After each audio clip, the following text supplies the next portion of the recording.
Did you know? It's possible to trigger a glitch in Breath of the Wild that spawns ice cream in the player's inventory. For currently unknown reasons, these ice cream cones will appear in the player's inventory with the name Elixir. They often have the properties of sneaky elixirs, but sometimes draw properties from other items. It's speculated that the game is pulling data from the wrong place when these items are created. This includes the ice cream image, which may have been a placeholder during the game's development. Another interesting glitch in Breath of the Wild can be found very early on and completely changes the game world. To perform the glitch, players must open a save file while outside the Great Plateau or in a shrine and go to a ledge. They must then press A to climb down and pause the game on the same frame, then go back to the title screen and start a new game. In this new save file, Link will die the moment he wakes up and spawn outside the Shrine of Resurrection. This also means that Link did not receive the Sheikah Slate. This glitch happens because some of the data from the last save file isn't cleared correctly, meaning some information is carried from one save state to the next. Because the Sheikah Slate controls the world map and fast travel, leaving it behind limits what players can do in the game. The map won't be accessible and the mini-map never appears. However, the game still acts as if the player has the slate in cutscenes and when scanning terminals. The player can also use runes using the quick select menu. There's another less expected effect of the skip: time is frozen. The cutscene that plays after leaving the Shrine of Resurrection actually starts the in-game clock. This means things like the day and night cycle as well as blood moons are disabled. However, all these effects can be reversed if the player simply goes back into the shrine and gets the slate. The player can also launch themselves long distances at high speeds in Breath of the Wild. Stasis launching involves jumping in front of an object that's about to be launched by the stasis rune. Doing so will catapult Link at a high speed in the direction of the object. Pulling out the paraglider will even allow Link to maintain that speed. A variation on this technique, known as a super launch, is executed by pulling out the paraglider on a lag frame. A lag frame is when a game's frame rate drops as it's trying to load or unload assets. This is easier to achieve if the player turns the camera towards an area filled with lots of objects. This will roughly double Link's speed, enabling him to travel much faster than he normally would. Another way to launch Link is to exit bullet time just as he bounces off a ragdolling enemy using the shield surf. Bullet time slows time down while Link lines up a shot in the air, and exiting the state at the same time he bounces off a ragdolling enemy causes him to be launched at around 20 times faster than normal. This has something to do with the way the game calculates speed during slow motion, and exiting the state during this action causes Link to speed up disproportionately. Skipping parts of Zelda games has become a standard for speedrunners. One runner by the name of Sockfolder found a way to clear the 1.1 version of Zelda on Famicom in around 3 minutes. To perform this feat, the player must enter the names for all 3 files precisely as shown, then must enter the second dungeon to collect the magic flute and travel to the graveyard. They must then wait for 10 ghosts to spawn before playing the flute to enter the hidden staircase. This will teleport Link to a buggy version of the final screen where the player can meet Zelda and finish the game. This glitch works by exploiting the fact that the Legend of Zelda can normally only hold 11 sprites in any given situation. If another sprite tries to spawn, it'll be denied. That is, unless the final sprite is the magic flute. By spawning the flute when 10 ghosts are on screen, the game has effectively loaded 12 sprites including Link. In order to load this final sprite, the game will mistakenly begin searching for free space outside of the 11 bytes allocated for sprites. The first available byte it finds upon scanning is for a ghost action state, which dictates the ghost's movement. As a result of overriding the ghost's behavior with a value that wasn't supposed to be there, the game will begin loading garbage data. This would ordinarily be useless or even harmful, but in this situation, the game will eventually execute code from the name entry field. This code instructs the game to load the final room with Zelda inside.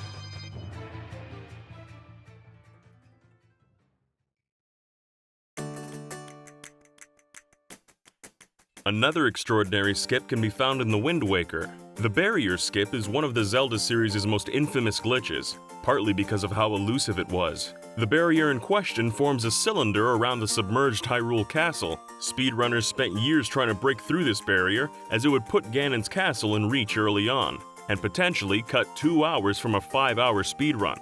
Circumventing the wall using common glitches was ineffective, however, which led to the barrier skip being called the holy grail of Zelda speedrunning. The Wind Waker speedrunning community even pulled a $1,200 bounty for whoever was able to perform the skip.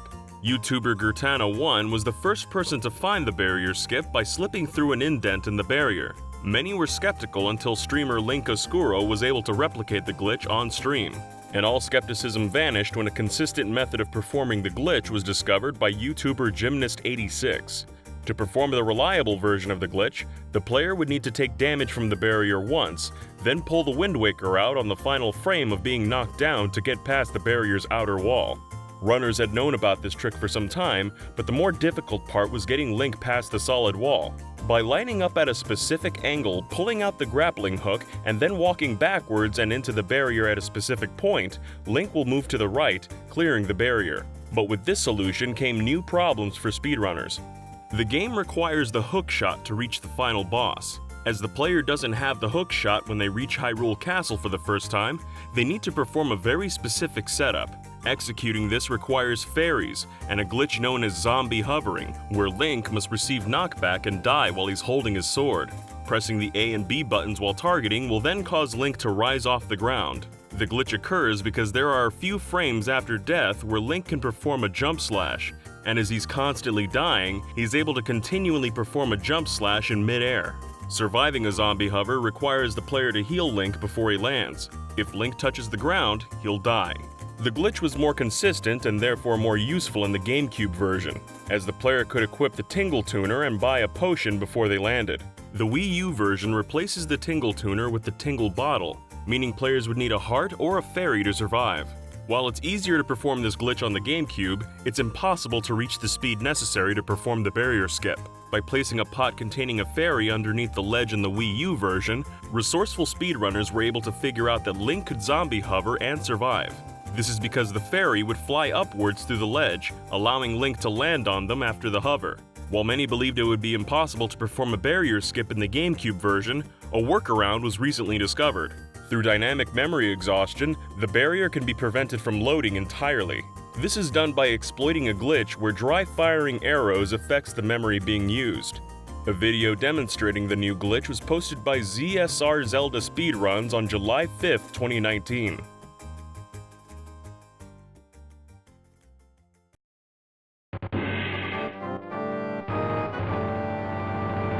Other boundary-breaking techniques can be found in A Link to the Past. If the player uses the magic mirror to travel from the light world to the dark world but they end up on an already occupied space, the game is programmed to immediately return them.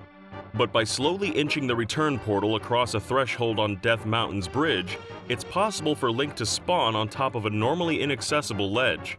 Dropping down from the ledge allows Link to access parts of the map he wasn't supposed to reach yet. This can even be done before obtaining the Moon Pearl, meaning the player will be stuck as a rabbit. In the Japanese 1.0 version of the game, if the player uses a blue potion in the dark world on the same frame that they screen transition, they can use the bird to warp in the dark world. This isn't ordinarily possible. While the game will spawn Link in Hyrule, it still thinks he's in the dark world. Using the magic mirror again will spawn Link in Hyrule properly, where he can re-enter the portal to return to the dark world. Another glitch with some speedrunning application is the Kennel World glitch in Link's Awakening. By pushing towards the entrance to Madame Bow Wow's doghouse from above the fence to the top right, it's possible to glitch inside to a distorted world called Kennel World.